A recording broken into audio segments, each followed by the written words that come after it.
The FIFA World Cup, also known simply as the World Cup, is the most prestigious international tournament in football, commonly known as soccer in certain countries. The tournament is held every 4 years and is organized by FIFA, the governing body of football. The World Cup is contested by the senior men's national teams from countries around the world. It is widely considered to be the most watched and followed sporting event in the world, with billions of people tuning in to watch the tournament on television and any more following it online and in the media. The World Cup has a rich and storied history, dating back to the first tournament in 1930, which was held in Uruguay.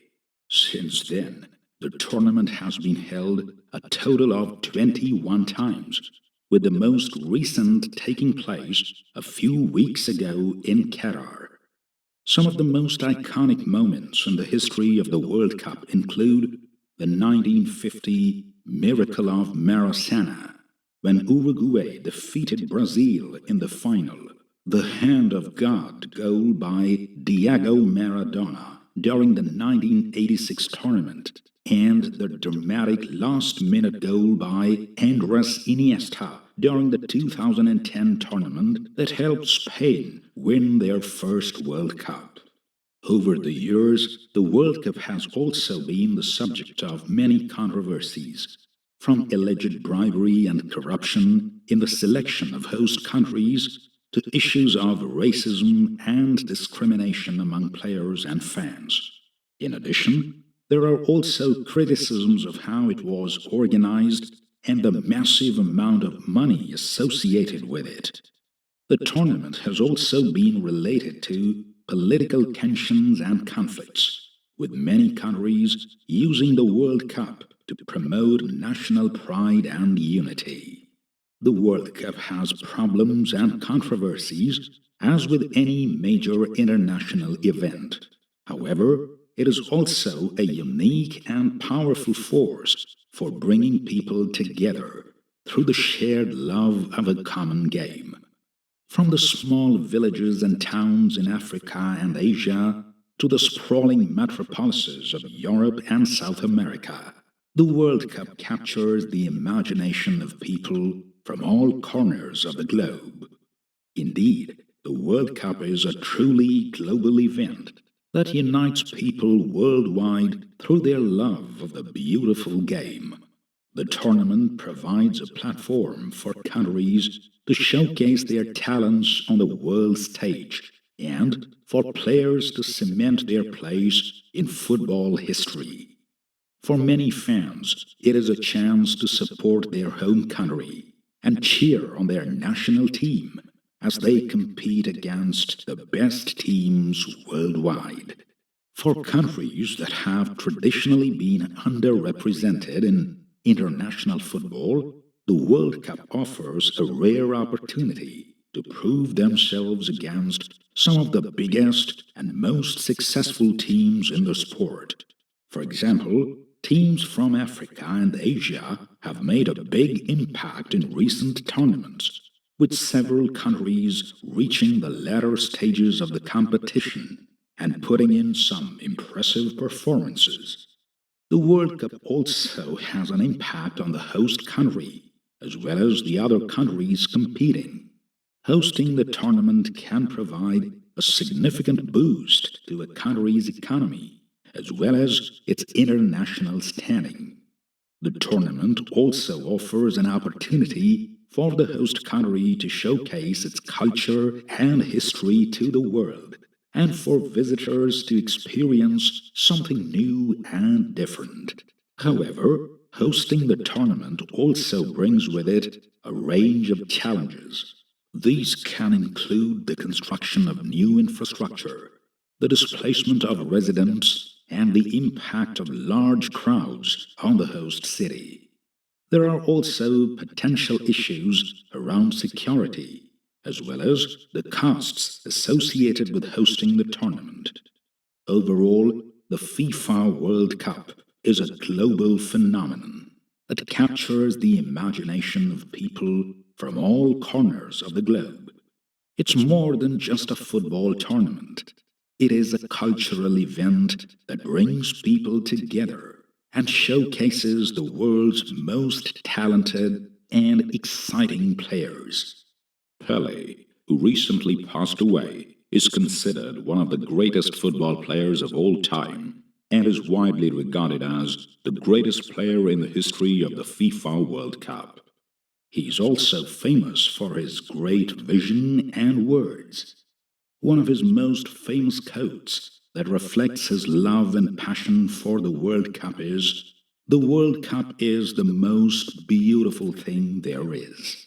Pele won the World Cup 3 times with Brazil in 1958, 1962, and 1970, and he scored a total of 12 goals in World Cup tournaments, a record that stood for 32 years. He was also awarded the Golden Ball for the best player of the tournament in 1970, and was also named part of the World Cup All-Star team in 1958, 1962, and 1970. Pele had a strong relationship with the tournament. He was one of the main faces of it, and he contributed to the World Cup being one of the most important and followed events around the world. He not only participated as a player, but also as an ambassador and commentator. He always spoke highly of the tournament and how it brought the world together through football. So, is there only to tell good things about the FIFA World Cup? Absolutely not. In fact, in the next episodes, we will be exploring some of the darker aspects of the World Cup, delving into the controversies and issues that have plagued the tournament over the years. We will also look at the impact of the World Cup on host countries, examining the social, economic, and political effects that hosting a World Cup can have on a nation. Ultimately, we will examine the ways in which the World Cup reflects the broader issues and conflicts of our world, and what the tournament can tell us about ourselves and the society we live in. What are the dark sides of the FIFA World Cup? You will find out soon enough. The selection process for host countries for the World Cup, organized by the Fédération Internationale de Football Association, FIFA, has been plagued by allegations of corruption and bribery for many years. But let us come to the details.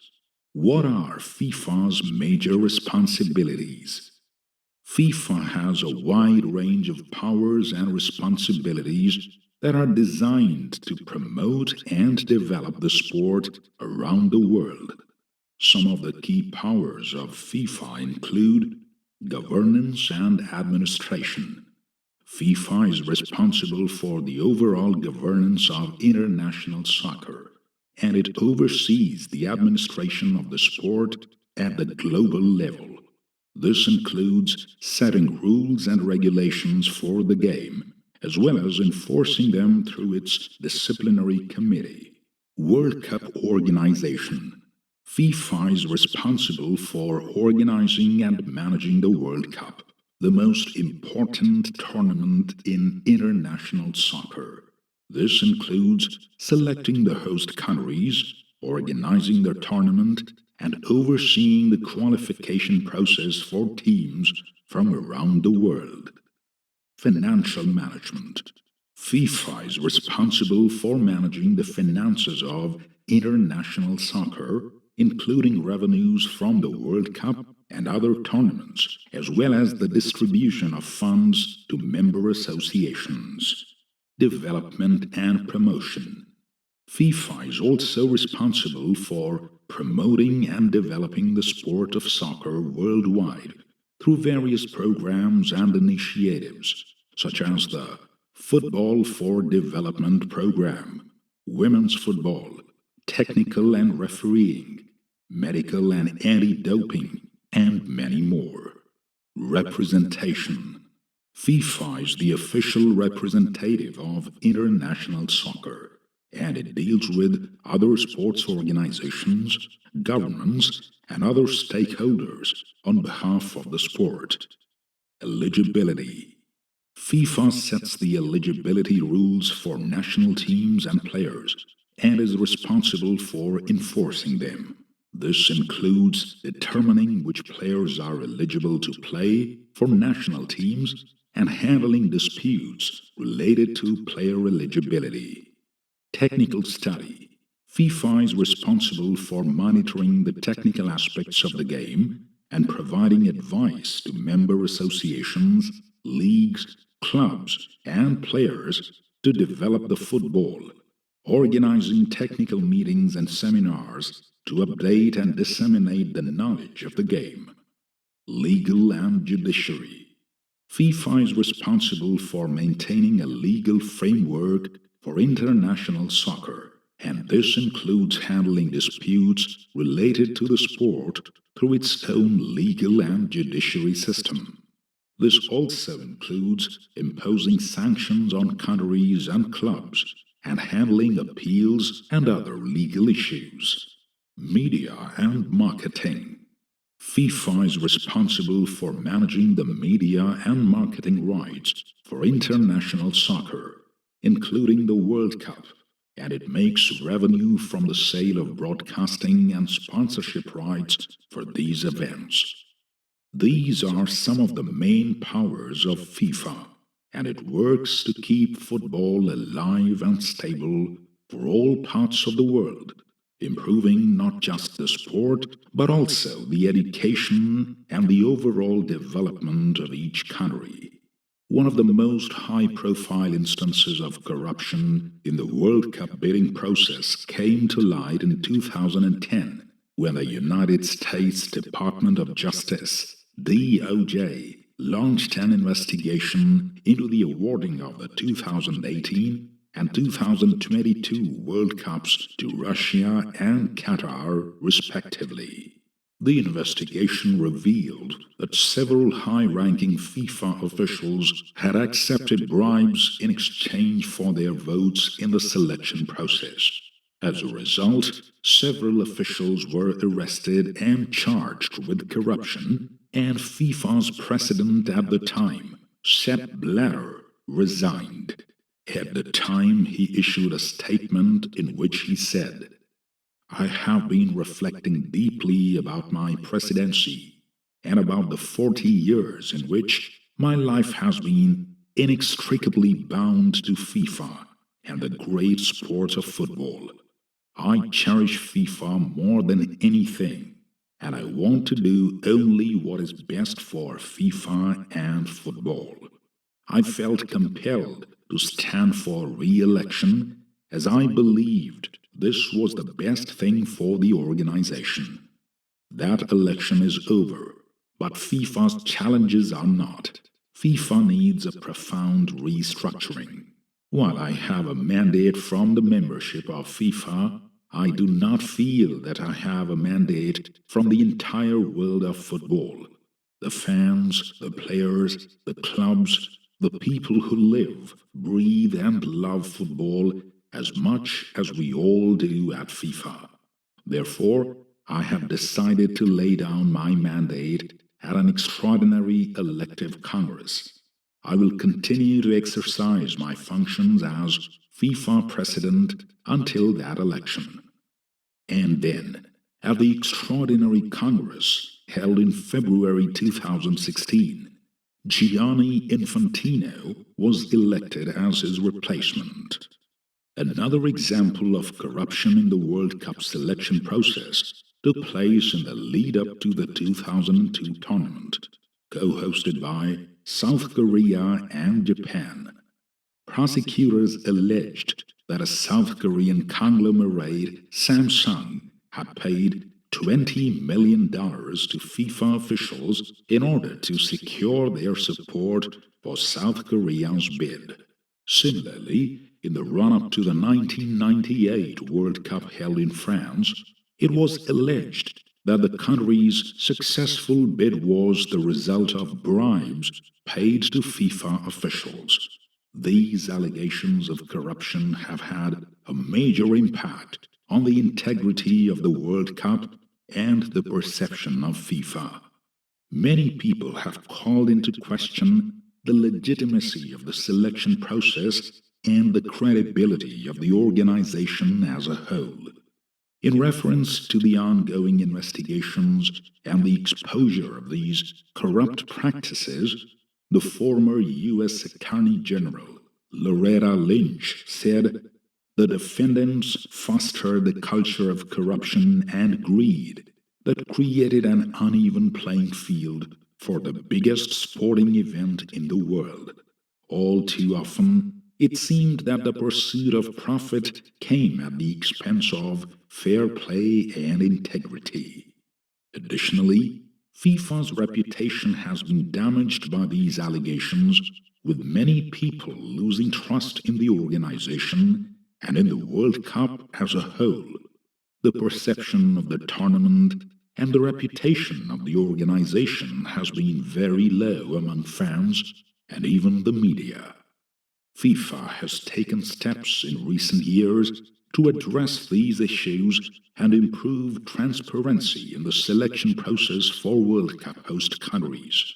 However, it remains to be seen whether these efforts will be enough to regain the trust of the public and restore the integrity of the tournament. In the next episode, we will look at the human rights violations that occurred in the host countries during the run-up to the World Cup. Are you ready? The topic is hot.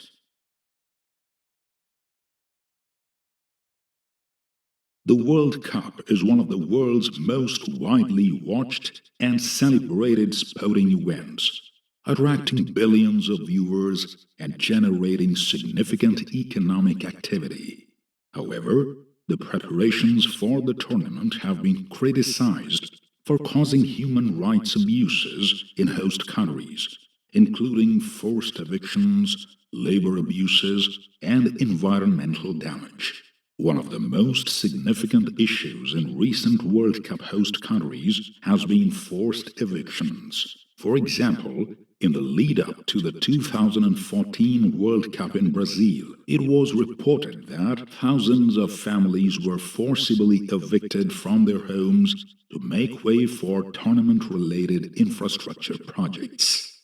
Many of these families were not provided with adequate compensation or alternative housing.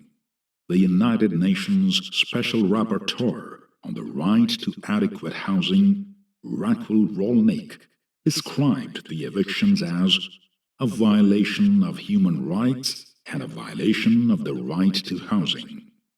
Another major issue has been labor abuses in connection with World Cup projects. In the run-up to the 2018 World Cup in Russia, it was reported that migrant workers were subjected to poor working conditions, non-payment of wages, and other forms of exploitation.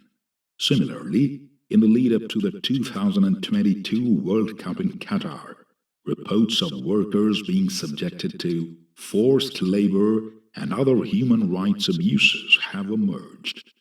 The International Trade Union Confederation has described the situation as a World Cup of shame for workers' rights, and the International Labour Organization, ILO, has reported multiple human rights violations.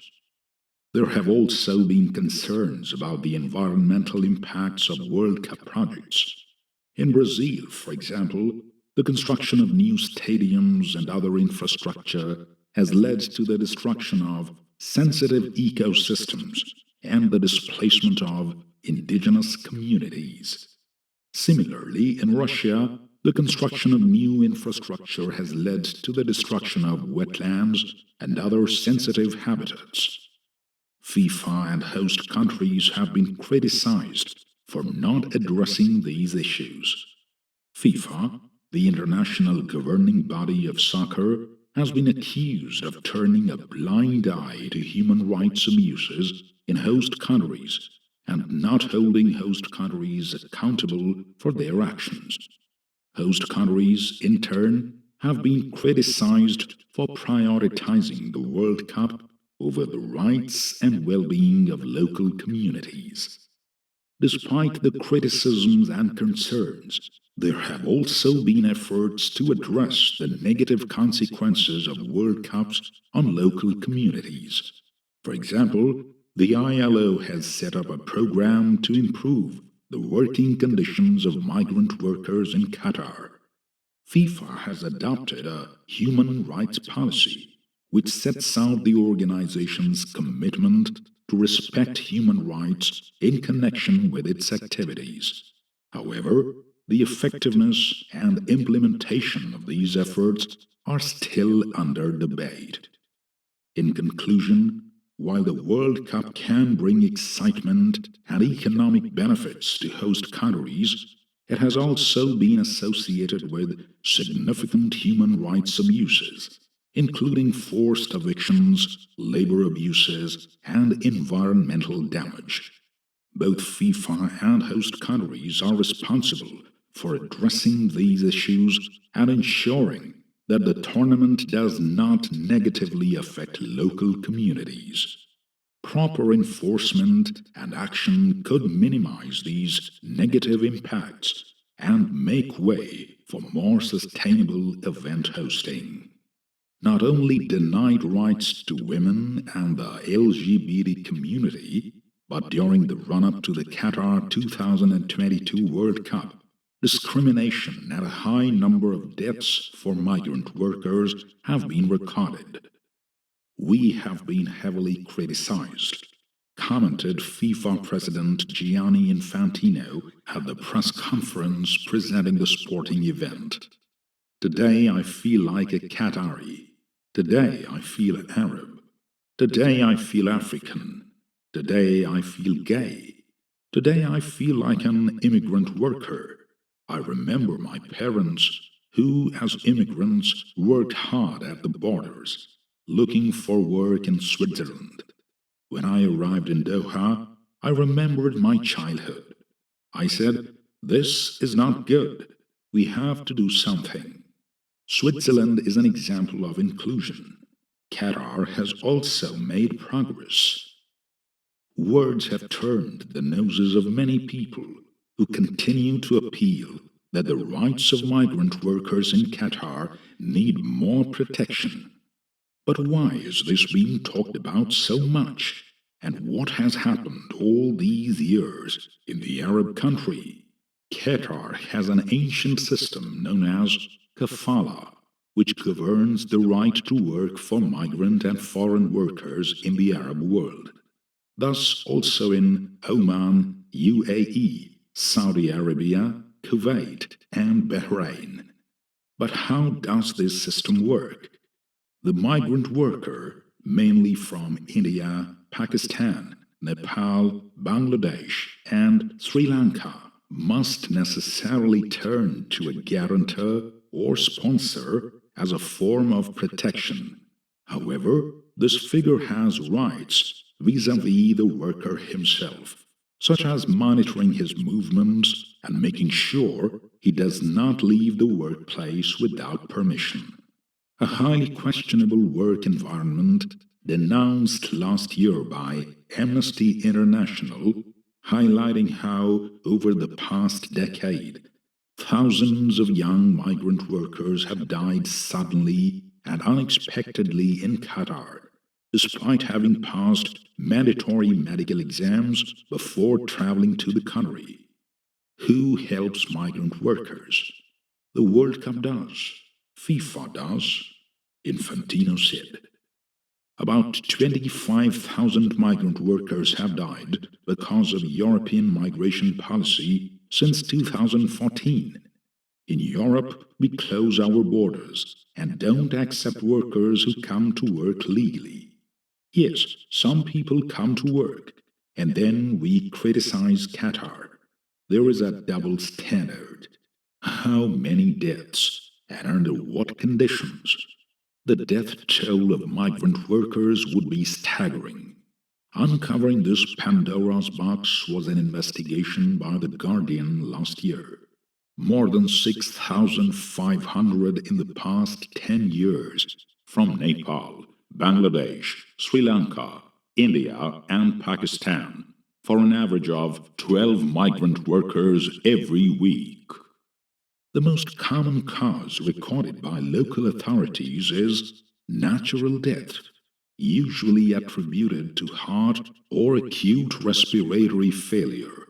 According to data released by the newspaper, 69% of deaths among Indian, Nepalese, and Bengali workers are classified as natural, while for Indians the figure is 80%. Coming under scrutiny is how these deaths are recorded, as they would even occur without an autopsy and, in some cases, without a legitimate medical explanation.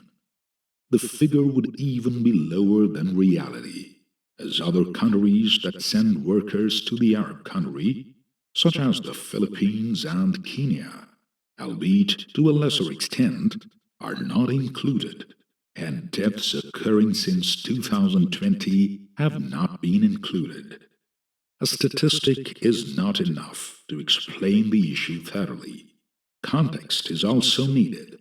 First, it should be remembered that death at work means a human and economic tragedy for a family. Moreover, these deaths would also have occurred during the construction of the stadiums we see on television today. In fact, Qatar has committed to building 7 new stadiums, an airport, roads, public transportation systems, hotels, and even cities in this decade. A massive commitment even for a nation with one of the highest GDPs in the world, 6th in the world in purchasing power. Yet, conditions for migrant workers remain poor. To give an early example, the minimum wage in Qatar is 1,000 riyals per month. That's just over 200 euros, far too low, given that recruitment fees and what is sent to the family must be deducted from this figure, as another investigation by The Guardian in September 2022 revealed. In late November 2022, the European Parliament adopted a resolution on the human rights situation in the context of the FIFA World Cup in Qatar.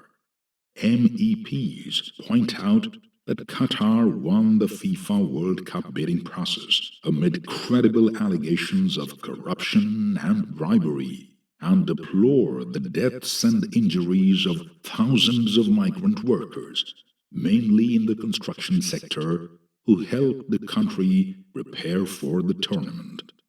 The non-legislative text was adopted by a show of hands. In describing corruption within FIFA as rampant, systemic, and deeply entrenched, MEPs lament the lack of transparency and clear lack of responsible risk assessment that characterized the selection of Qatar as the host country for the FIFA World Cup in 2010, stressing how FIFA has seriously damaged the image and integrity of world soccer. It urges EU countries, particularly those with large national soccer leagues such as Germany, France, Italy, and Spain, to put pressure on UEFA and FIFA to commit to fundamental reforms. These include introducing democratic and transparent procedures for the allocation of the World Cup and the strict application of human rights and sustainability criteria for host countries. To protect athletes and fans and end the practice of so-called sports washing, international sporting events should not be awarded to countries that violate fundamental human rights and where gender-based violence is systematic. Will all victims be compensated? It is estimated that more than 2 million foreign nationals in Qatar make up about 94% of the country's workforce. Members welcome the fact that, according to the International Labour Organization, ILO, the Qatari government has reimbursed $320 million to victims of wage abuse through the Workers' Support and Insurance Fund. However, they lament the exclusion of millions of workers and their families from its application and call for expanding the fund to include all victims from the start of work related to the 2022 FIFA World Cup, including all cases of death and other human rights violations. They also ask FIFA to contribute to a comprehensive compensation program for workers' families as compensation for the working conditions they have suffered.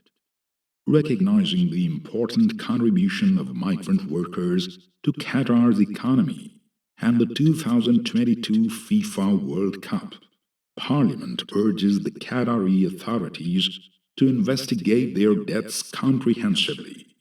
It also supports Qatar's efforts to improve working conditions and workers' rights as highlighted by the international community, but calls for full implementation of adopted reforms. Members also deplore the abuses perpetrated by the country's authorities against the LGBTQ+ community, including domestic laws that allow for the pre-trial detention of LGBTQ+ people without charge or trial for up to 6 months. The resolution urges Qatar to strengthen measures to ensure gender equality, including abolishing what remains of the women's protection system and intensifying efforts to achieve equitable representation of women in the formal labor market.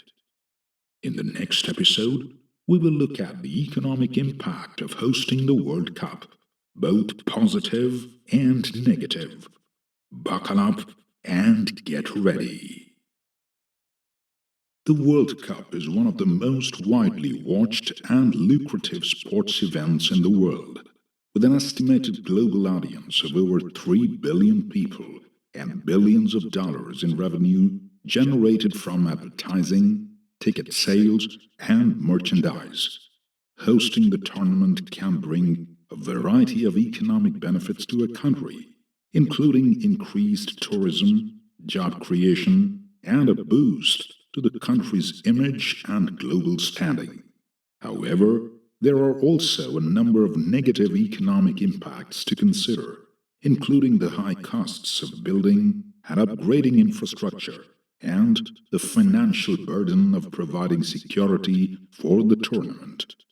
One of the most significant economic benefits of hosting the World Cup is increased tourism. This competition is a major event that attracts large numbers of visitors from around the world, which can significantly boost the host country's economy.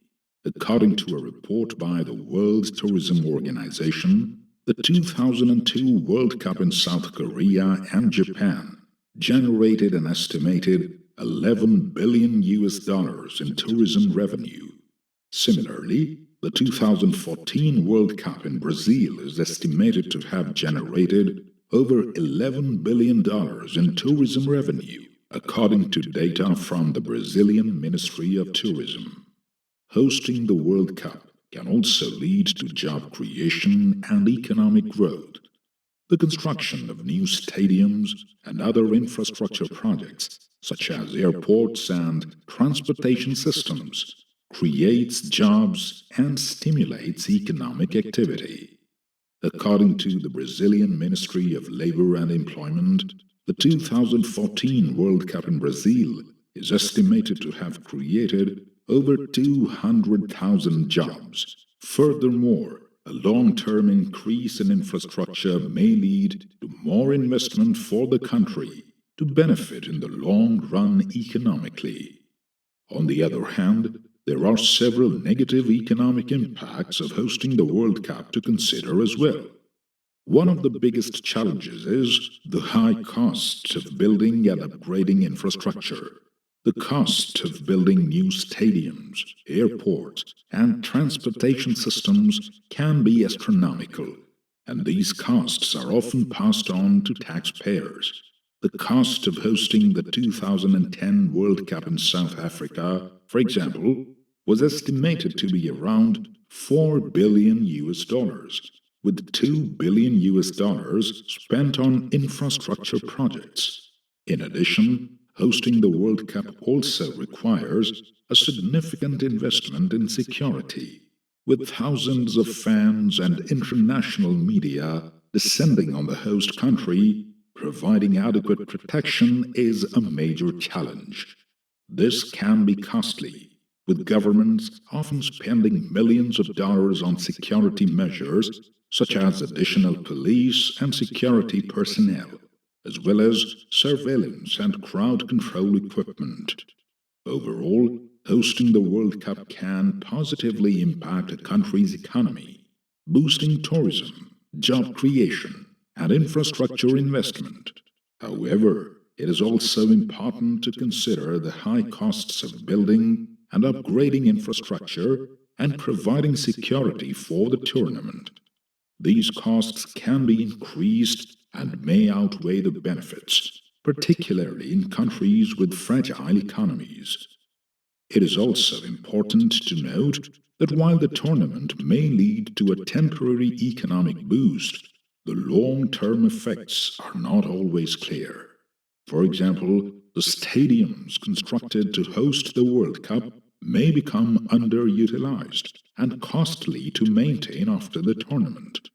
Ultimately, the decision to host the World Cup should be carefully evaluated by taking into account both the potential economic benefits and drawbacks.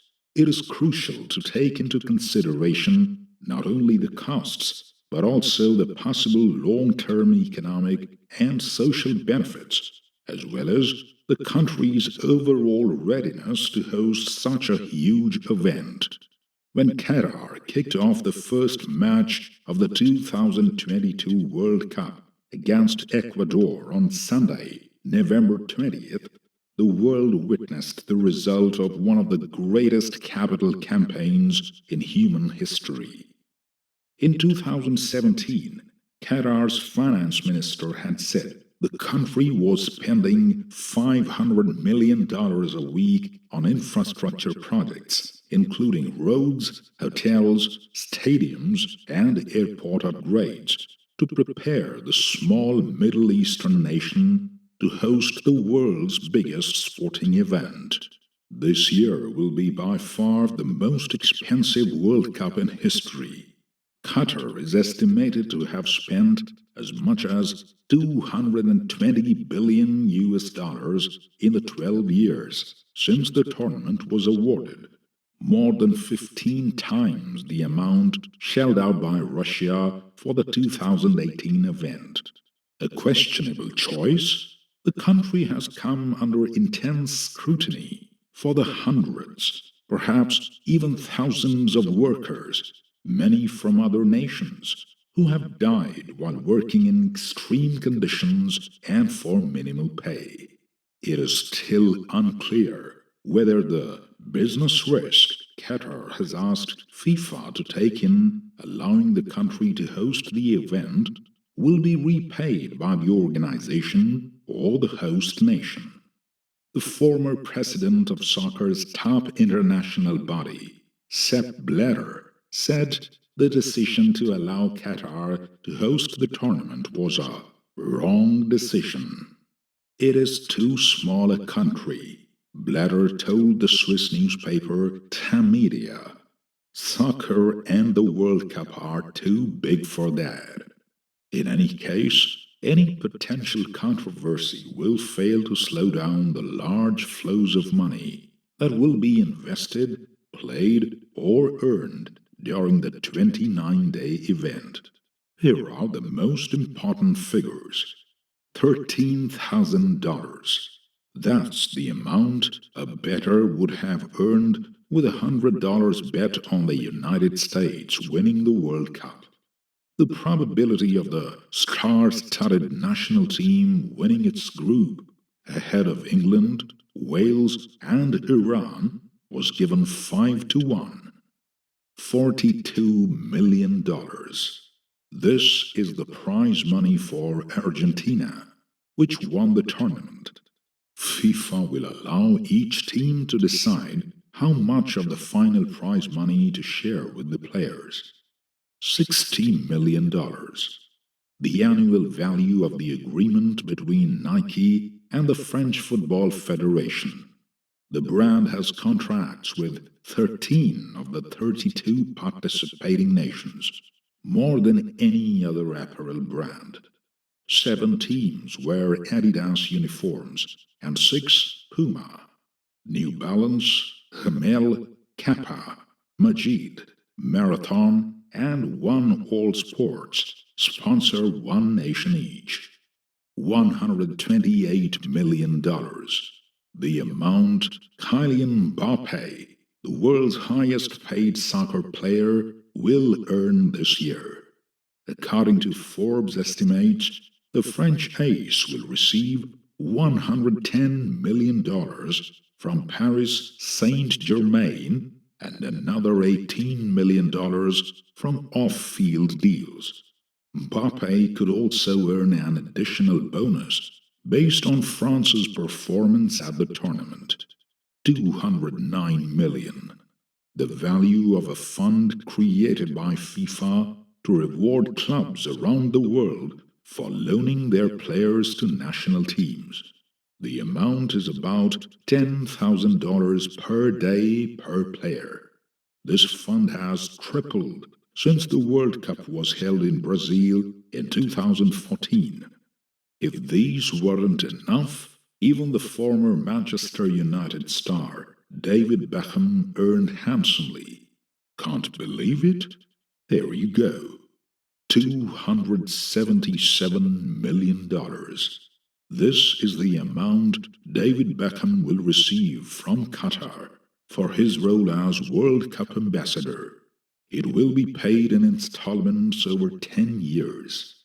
$440 million is the total prize money for the event, up from $400 million in 2018. By comparison, that of the 2019 Women's World Cup was $30 million.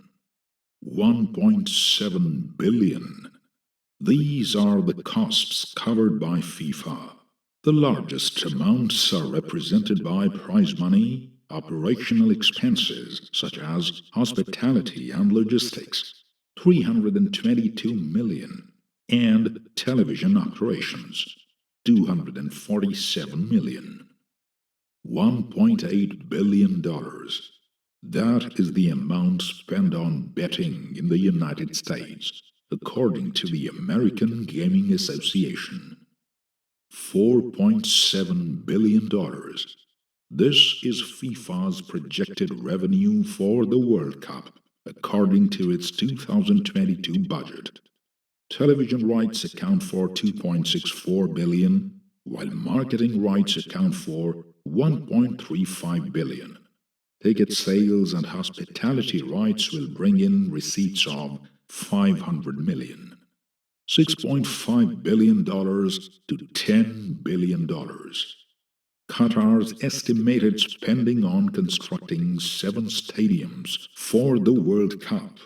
After the event, sections of the facilities will be dismantled and donated to other countries, while the buildings will be reused as community spaces for schools, stores, bars, sports fields, and clinics. One stadium, 974 Stadium, was built from recycled shipping containers and will be completely dismantled and removed. $14.2 billion. These are the total costs Russia spent to host the 2018 World Cup, according to the Moscow Times. The largest items included transportation infrastructure, 6.11 billion, stadium construction, 3.45 billion, and housing, 680 million. $220 billion. That's roughly how much Qatar has spent over the past decade preparing for the event. Government officials have never confirmed this figure, but in 2017, the finance minister had stated that the country was spending $500 million a week. In the next episode, we will discuss the political implications of hosting the World Cup. Stay tuned. The World Cup, organized by FIFA, Fédération Internationale de Football Association, is widely considered to be the most popular and prestigious international soccer tournament in the world. As such, it is no surprise that countries around the globe highly covet the opportunity to host the World Cup. However, the process of hosting the tournament is not without its political implications. First and foremost, the World Cup provides an opportunity for host countries to showcase themselves to the world. Hosting the tournament can be a way for a country to promote itself as a modern, developed, and welcoming nation. It can also be a way for a country to demonstrate its economic strength and ability to host major international events. This is often the case with developing countries who see the World Cup as a way to boost their international profile and attract foreign investment. However, the World Cup can also be used for more nefarious political purposes. Some countries have used the tournament to distract attention from domestic problems or to justify the suppression of dissent. In some cases, the costs associated with hosting the World Cup have been used to justify cuts to public spending on education, healthcare, and other essential services. Additionally, the World Cup has been marred by corruption, with reports of bribes being paid to secure the tournament for certain countries. Host countries and FIFA have also been tense over issues such as ticket allocation and team selection. Countries have known to pressure FIFA to allocate more tickets to their citizens and to ensure that their national team is included in the tournament. This can lead to resentment from other countries and undermine the spirit of fair play that is supposed to be at the heart of the tournament. The World Cup also plays a role in shaping international relations and diplomacy.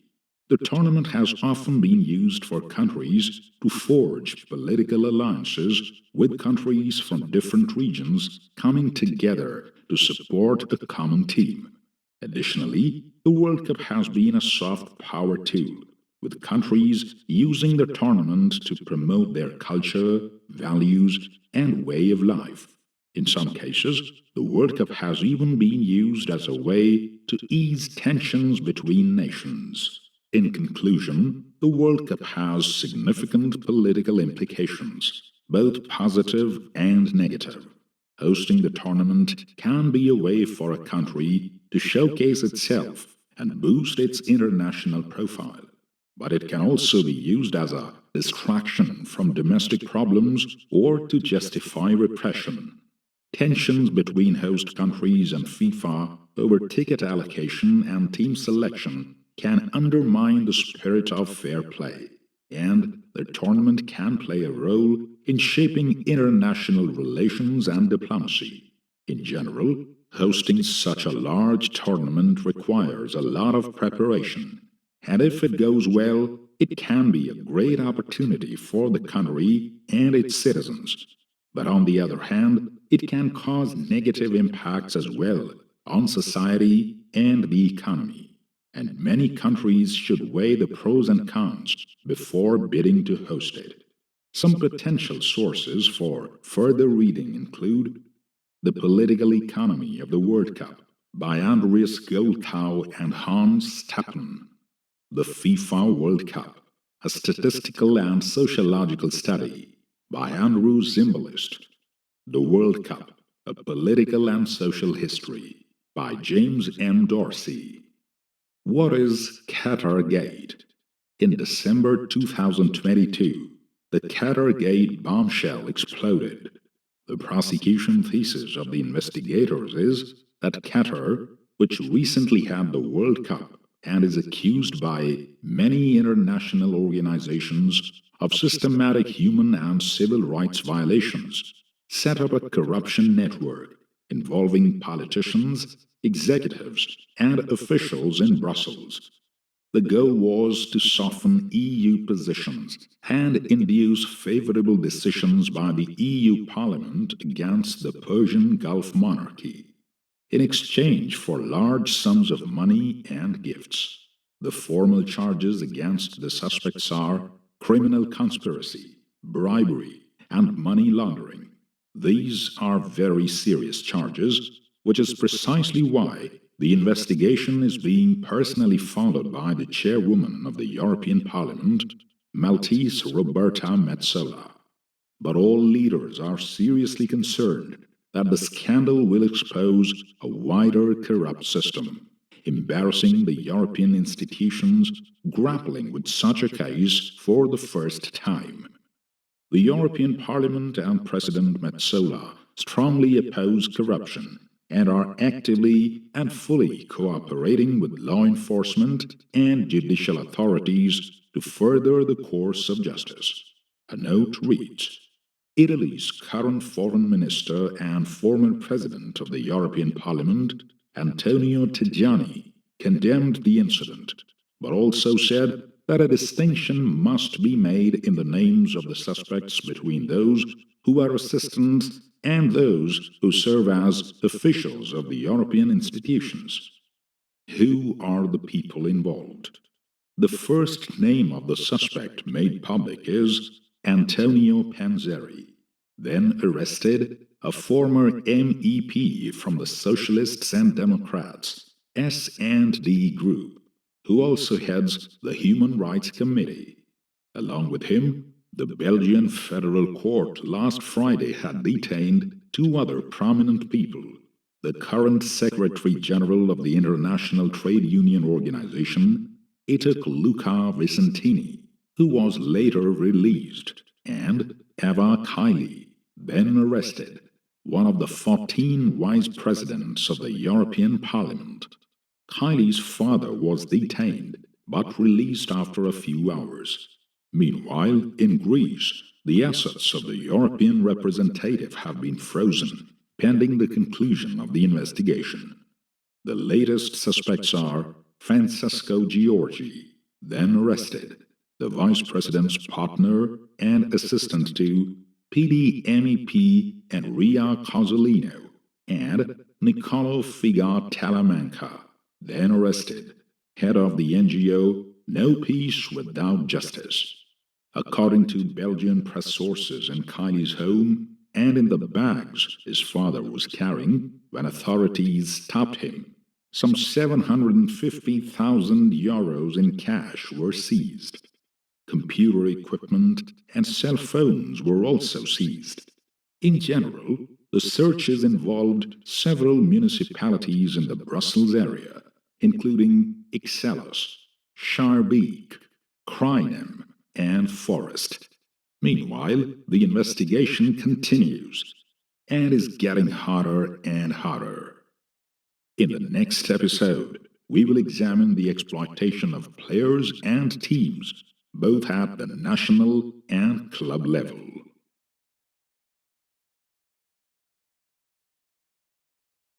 The exploitation of players and teams in sports is a complex issue that has been the subject of much discussion and debate in recent years. At the national level, issues such as player transfers and salary disparities can significantly impact the overall integrity of the sport and the well-being of individual players. One of the main issues at the national level is the transfer of players between clubs. In many leagues, the transfer system is set up to give clubs significant power over players, as they are often unable to move to another team without the club's consent. This can lead to players being trapped at a club, resulting in them being underpaid or otherwise mistreated. Another issue at the national level is the disparity in salaries between players. Many athletes, particularly those in less popular sports, earn significantly less than those in more high-profile sports, such as football and basketball. This can lead to a lack of motivation and fulfillment among players, and potentially leave them unable to support themselves and their families. At the club level, issues such as a lack of representation for players in decision-making processes can also significantly impact the integrity of the sport and the well-being of individual players. Players often have little say in the decisions that affect their careers and livelihoods, and may not have access to the resources and support they need to succeed. The exploitation of players and teams in sports can have a detrimental effect on the players themselves, both physically and mentally, as well as on the integrity of the sport.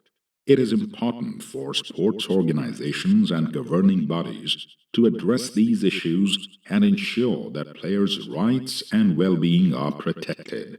As a quote from FIFA President Gianni Infantino, "Football is not only about money, it's not only about business, it's about emotions, it's about passion, it's about fans, it's about bringing people together. It's a social and cultural phenomenon." That brings us to the importance of the proper balance of sport and business, a subject of frequent discussion among sports industry experts. There are a number of potential solutions to the exploitation of players and teams in sports. One solution is to establish a more fair and equitable system for player transfers that give players more agency and control over their careers. This could include allowing players to move between clubs at the end of their contracts freely, or implementing a system of player-controlled transfers where players have more control over where they play and at what salary. Another solution is to address the disparity in salaries between players by implementing minimum wage standards or other forms of salary regulation. This would help ensure that all players are able to earn a living wage and support themselves and their families. At the club level, players' representation in decision-making processes can be improved by establishing players' unions or other forms of player-led representation. These organizations can provide players with a voice in the decisions that affect their careers and can work to ensure that players' rights and well-being are protected.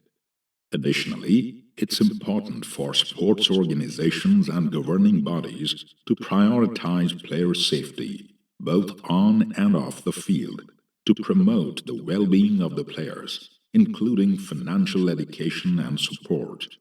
It's important to note that while these are potential solutions, they are not easy to implement and require a lot of efforts and cooperation from various stakeholders involved. The process is ongoing and requires continuous improvement and adaptation. There are ongoing discussions and negotiations among various parties, like the players' unions, governing bodies, and clubs, to find the balance between the interest of sports and business, to ensure the well-being and the rights of the players and the integrity of the sport. Are stricter regulations needed?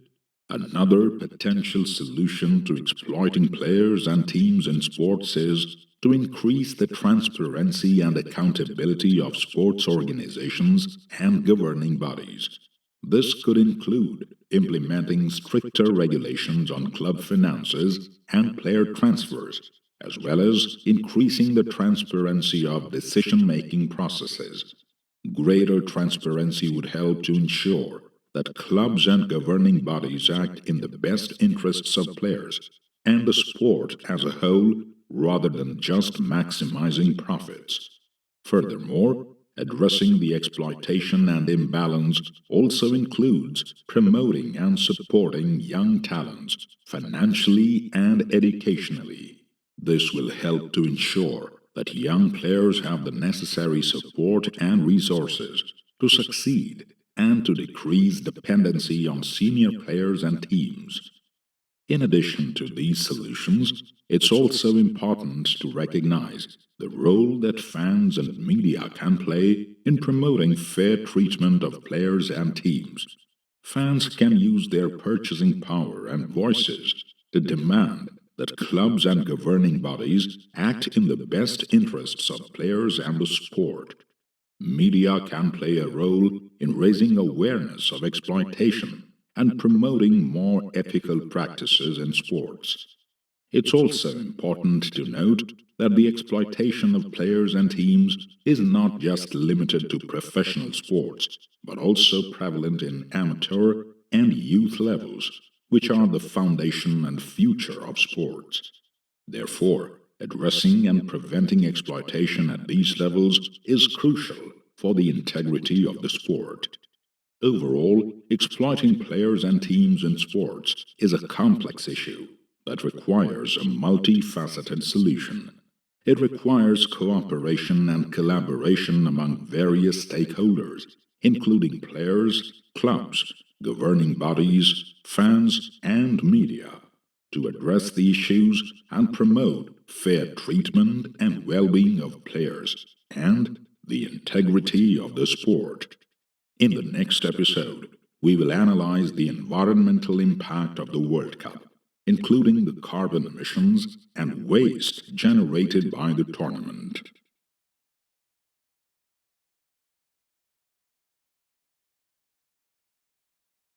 The World Cup is a major international sports event that can significantly impact the environment, particularly due to the carbon emissions and waste generated by the tournament. The construction of new stadiums, transportation of teams and fans, and the large-scale use of energy and resources can all contribute to the event's environmental footprint. Efforts have been made to minimize the environmental impact of the World Cup. The FIFA, Federation Internationale de Football Association, has established guidelines for sustainability at the tournament, which include reducing carbon emissions, promoting recycling and waste management, and using renewable energy sources. FIFA also requires stadiums and hotels that host World Cup matches to be certified as environmentally friendly. However, there are still many challenges in reducing the environmental footprint of the World Cup. For example, the construction of new stadiums and infrastructure can significantly impact local ecosystems and habitats, and the transportation of teams and fans can lead to increased carbon emissions. In terms of promoting sustainability, the World Cup has the potential to raise awareness about environmental issues and inspire people to take action to reduce their own environmental impact. For example, the World Cup can be a platform for promoting sustainable transportation options, such as public transit or biking. Additionally, the event can serve as a catalyst for the construction of eco-friendly stadiums and infrastructure. Overall, while the World Cup can significantly impact the environment, efforts are being made to minimize this impact and promote sustainability. However, challenges remain, and continued work is needed to further reduce the tournament's environmental footprint and raise awareness of the importance of sustainability. Another way the World Cup can play a role in promoting sustainability is by using sustainable materials to produce merchandise and souvenirs. FIFA has been working to improve the sustainability of the merchandise sold at the World Cup by promoting the use of organic cotton, reducing packaging, and using eco-friendly printing methods. Additionally, the World Cup has also been used to promote sustainable tourism. Host countries have been encouraged to promote sustainable travel options and to showcase their commitment to protecting the environment to visitors. For example, Brazil, the host country for the 2014 World Cup, used the event to promote sustainable tourism in the Amazon region. However, the World Cup event still faces many challenges in reducing its environmental footprint, especially concerning carbon emissions and waste management. One of the biggest challenges is the huge number of fans that travel to the host country and the resulting increased use of transportation and accommodation, which can lead to a large carbon footprint. In summary, while efforts have been made to minimize the environmental impact of the World Cup, challenges remain. The World Cup has the potential to play a role in promoting sustainability, but it will require continued work to reduce the tournament's environmental footprint and raise awareness about environmental issues. What about practical examples? There are a variety of environmental impacts that can be associated with large sporting events, such as the World Cup. Some examples include carbon emissions, the travel of fans and teams, as well as the energy used to power the stadiums and infrastructure can significantly increase carbon emissions. Waste generation. The influx of fans and a large number of events can lead to an increase in waste production, including plastic waste, food waste, and other forms of trash. Water usage. Large sporting events can put a strain on local water resources, as the stadiums and other facilities require large quantities of water for sanitation and other purposes. Biodiversity loss. The construction of new stadiums and other infrastructure can destroy natural habitats and cause biodiversity loss. Air pollution. Transportation, energy, and construction can lead to increased air pollution and potential health hazards for the local community. Soil degradation. The extensive infrastructure built for the World Cup can lead to soil degradation, making it difficult to reclaim the land for other uses after the event. Noise pollution. Noise pollution from stadiums and transportation can significantly disturb local residents and wildlife. Light pollution. The additional lighting in the stadiums and around the facilities can lead to light pollution, affecting wildlife and dark skies in the vicinity. These are just a few examples of the environmental impacts that can be associated with large sporting events like the World Cup. It's important to consider these impacts and minimize them to protect the environment and the well-being of local communities. In the next episode, we will explore the ways in which the World Cup has become increasingly commercialized, including the proliferation of sponsors and partnerships. The FIFA World Cup has become increasingly commercialized over the years. One of the main ways this has manifested is through the proliferation of sponsors and partnerships. Major corporations and companies pay large sums of money to be associated with the tournament and to have their brands prominently displayed at stadiums, on broadcast graphics, and on official merchandise. This commercialization has positively and negatively impacted the sport and the fans.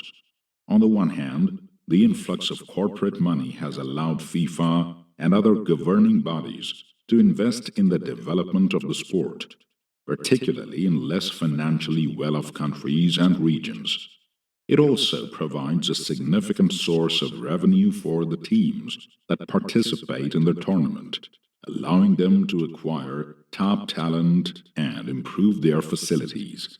On the other hand, the commercialization of the World Cup has also led to increased ticket prices and reduced access to matches for fans.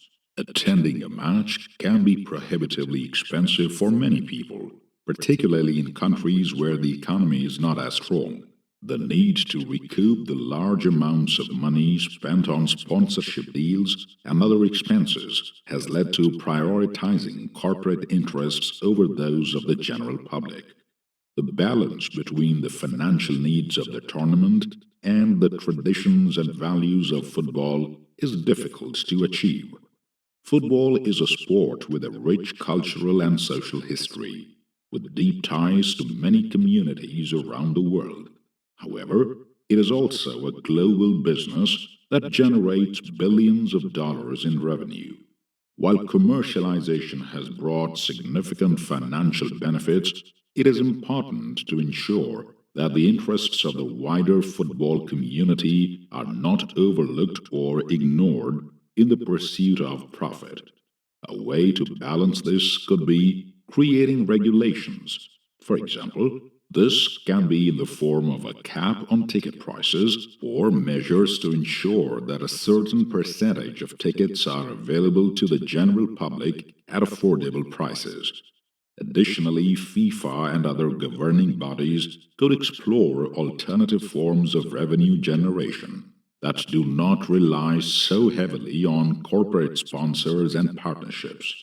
In summary, commercialization of the FIFA World Cup brings in a significant amount of revenue, which can be used for the development of the sport and the teams.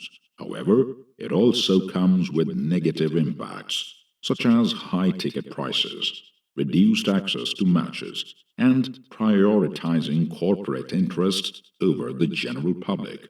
There is a need for a balance between the financial needs of the tournament and the traditions and values of football by creating regulations, for example, a cap on ticket prices, or by finding alternative forms of revenue.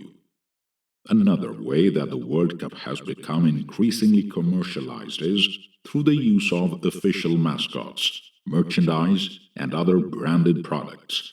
These products are often sold at a premium and are heavily promoted by tournament organizers and corporate sponsors. This can create a sense of exclusivity around the tournament and further marginalize certain group of fans who may not be able to afford the associated costs. Additionally, the increasing commercialization of the World Cup can also be seen in the way that the tournament is marketed and advertised. The focus is often on the glitz and glamour of the event, rather than on the sport itself, and the players and teams are often portrayed more as celebrities and brand ambassadors than as athletes.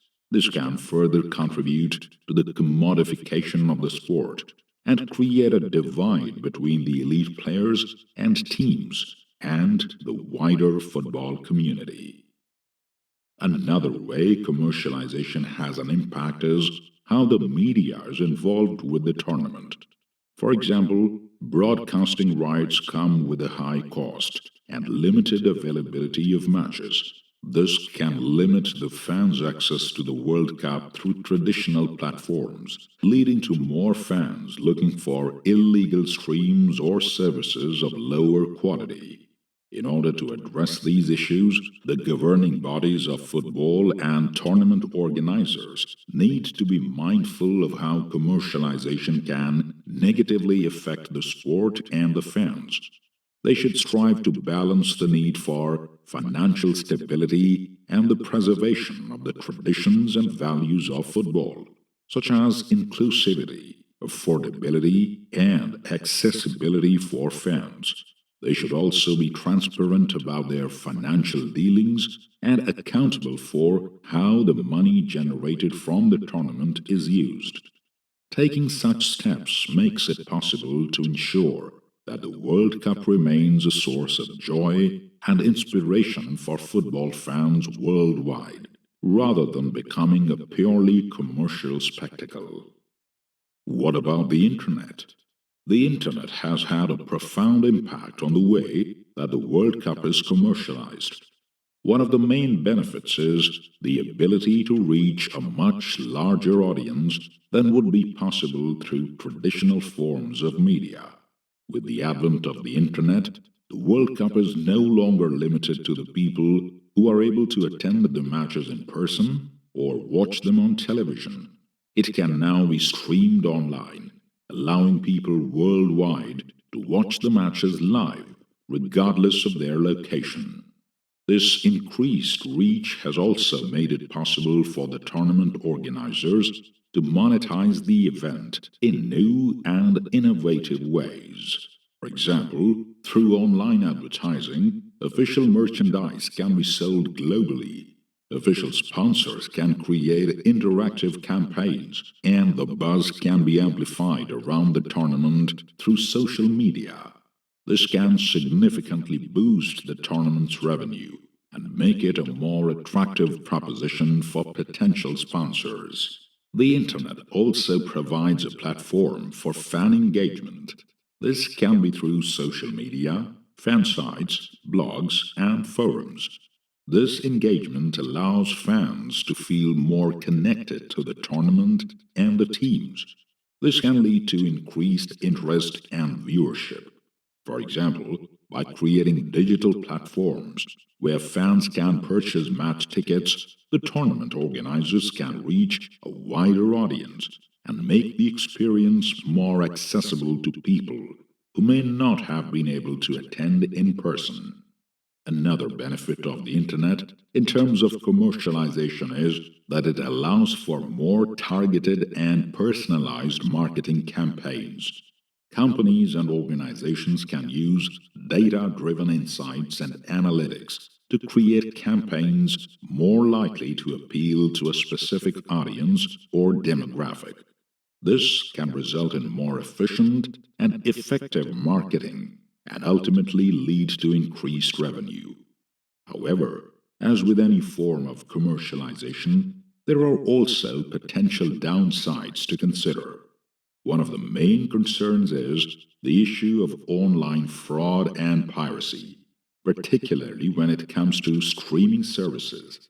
Illegal streams of World Cup matches can lead to a loss of revenue for the tournament organizers and broadcast partners.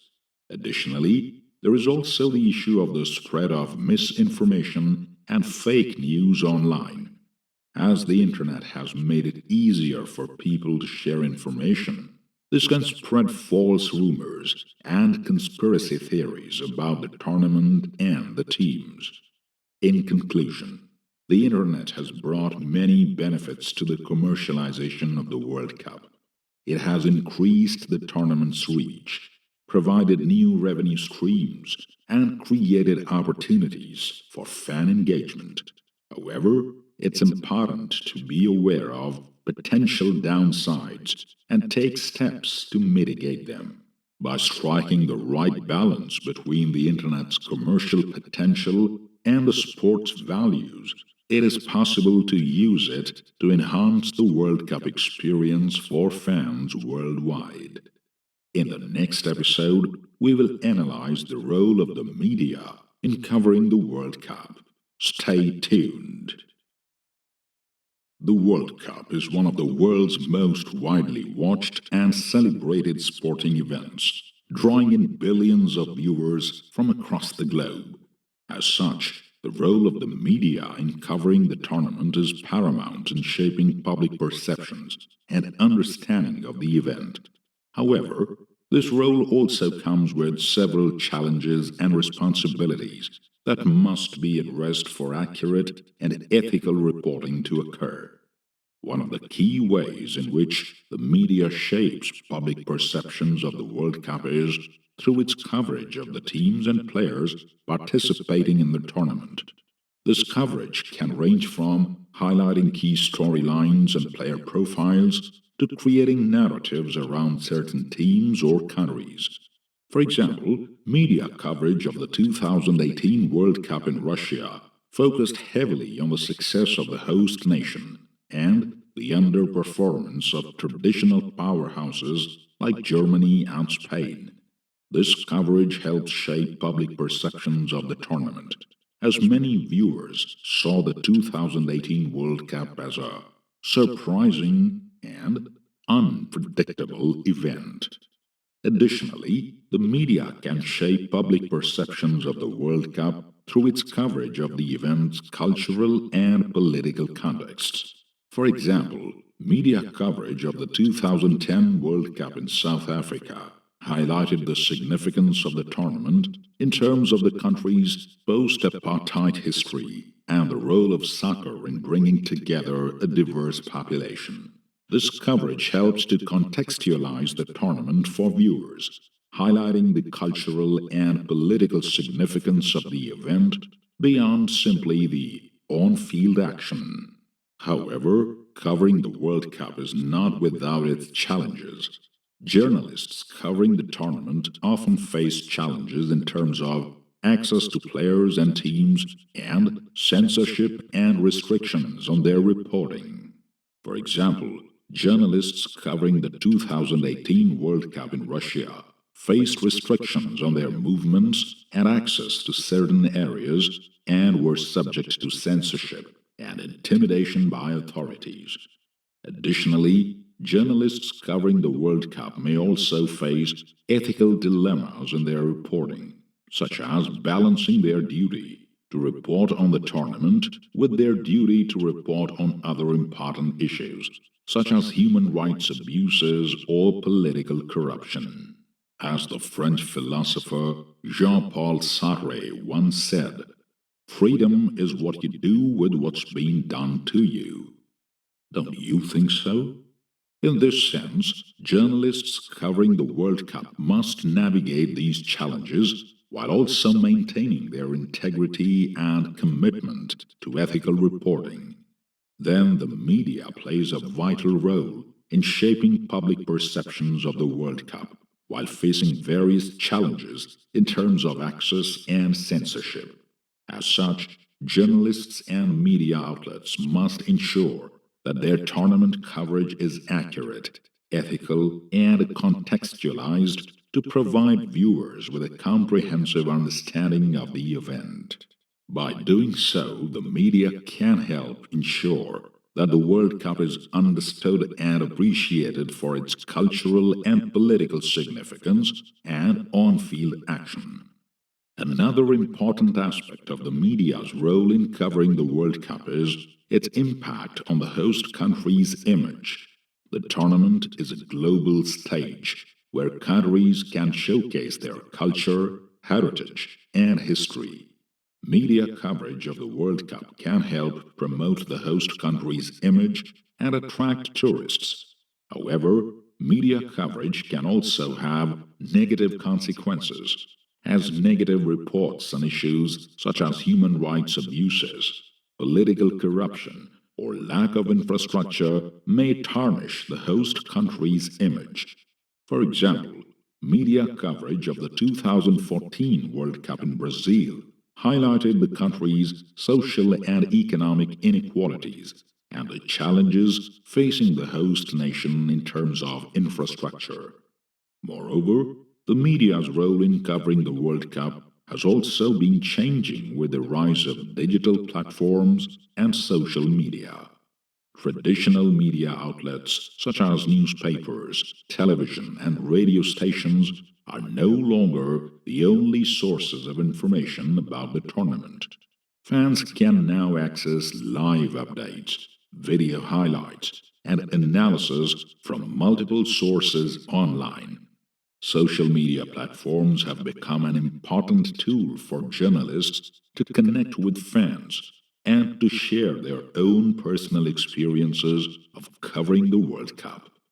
In light of these challenges, media outlets must strive for journalistic excellence and ethical reporting, especially when covering the World Cup.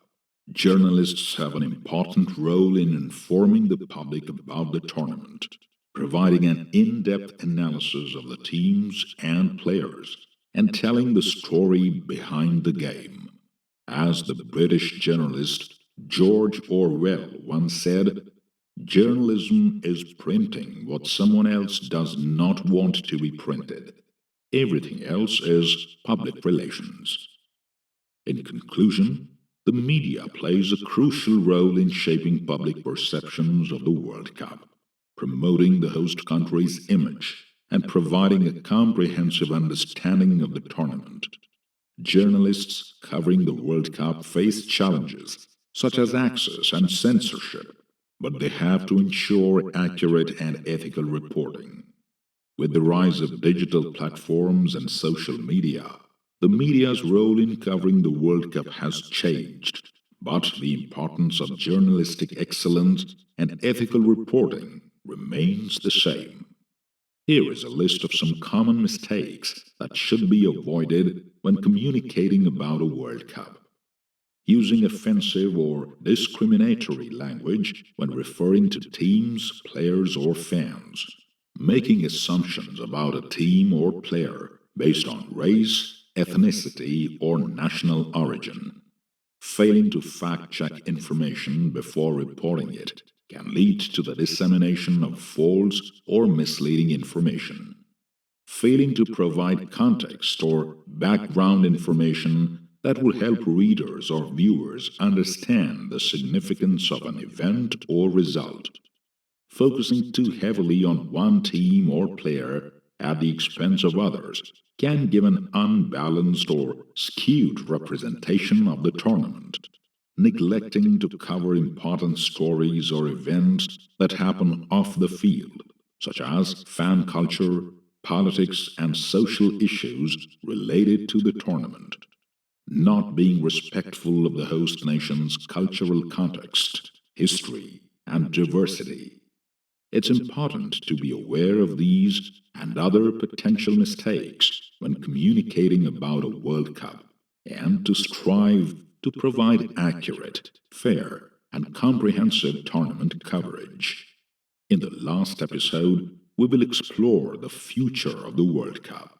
Don't miss it. The World Cup, like many large-scale international events, has been plagued by a variety of issues, including human rights abuses, corruption, and financial mismanagement. In recent years, efforts have been made to address these issues and make the tournament more sustainable and inclusive.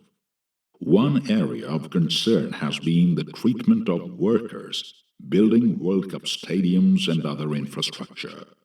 In the lead-up to the 2022 World Cup in Qatar, reports emerged of widespread labor abuses, including forced labor and deaths among migrant workers. FIFA, the governing body of international soccer, has faced criticism for handling these issues, with some calling for the tournament to be moved from Qatar. In response, FIFA and the Qatari government have announced a series of measures to improve working conditions, such as increasing oversight of construction sites and providing more support to workers. Another issue raised in connection with the World Cup is the financial burden the tournament can place on host nations. Many World Cups have resulted in the construction of expensive, often underutilized stadiums and other infrastructure that can be difficult for host countries to afford, especially those in developing nations. In an effort to address this, FIFA has begun working to make the tournament more sustainable by encouraging the use of existing stadiums and other facilities rather than building new ones. They also have guidelines for cost saving and a certain budget for the host nation to follow. There have also been calls for FIFA to do more to combat corruption and promote transparency in its own operations. FIFA has faced a number of corruption scandals in recent years, and some have criticized the organization for not doing enough to address the issue.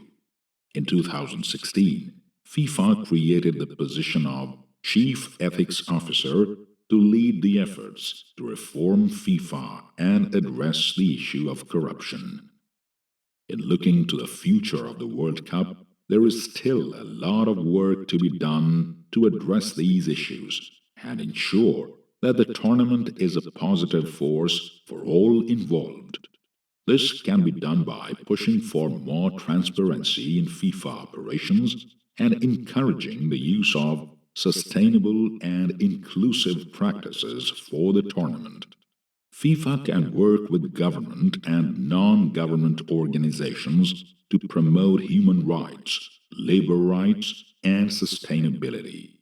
It's also important to note that while the World Cup is a celebrated international event, it's just a small part of a much larger picture. As a society, we must continue to push for improved human rights, sustainable development, and transparency in all areas, not just in connection with the World Cup.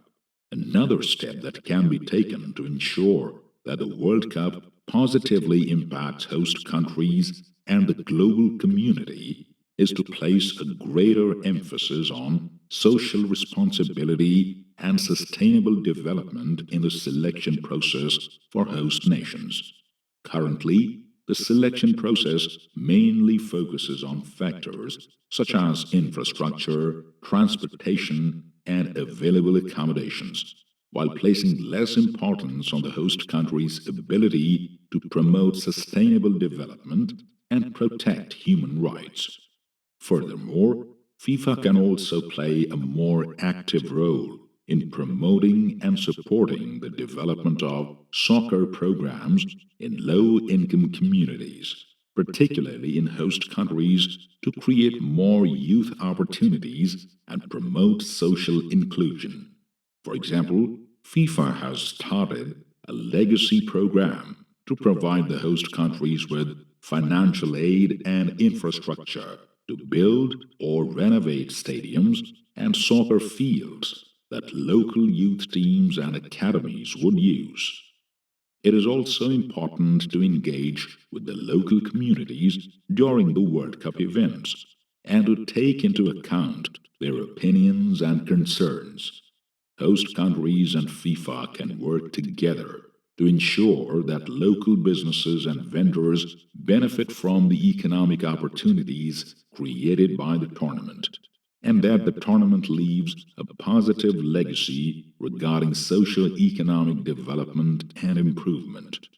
Overall, while the World Cup has the potential to bring people together and promote a sense of unity and shared purpose, we must continue to work to address the dark side of the tournament, such as human rights abuses, corruption, and financial mismanagement, to ensure that it truly benefits all members of the global community.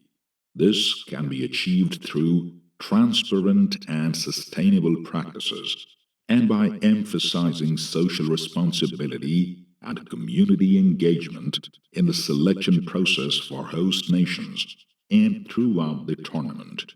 What about the future of the World Cup?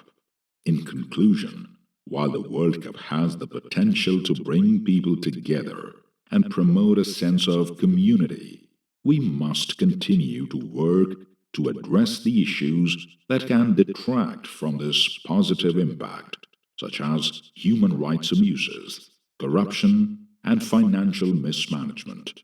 By promoting transparency, sustainability, and social responsibility in the selection process for host nations and throughout the tournament, we can ensure that the World Cup truly benefits all members of the global community. A key philosophy that can be applied to the World Cup and society as a whole is the idea of Ubuntu. Ubuntu is a Nguni Bantu term that originates from Southern Africa, which can be translated as humanity or humanness. It's a worldview that emphasizes the interconnectedness of all people and the idea that one's own well-being is inextricably linked to the well-being of others. This philosophy can be a guiding principle for creating a more inclusive and sustainable World Cup and society. As Archbishop Desmond Tutu, one of the leading figures in the fight against apartheid in South Africa and recipient of the Nobel Peace Prize, once said, One of the sayings in our country is Ubuntu, the essence of being human. Ubuntu speaks particularly about the fact that you can't exist as a human being in isolation. It speaks about our interconnectedness. You can't be human all by yourself. And when you have this quality, Ubuntu, you are known for your generosity. We think of ourselves far too frequently as just individuals, separated from one another, whereas you are connected, and what you do affects the whole world. When you do well, it spreads out. It is for the whole of humanity.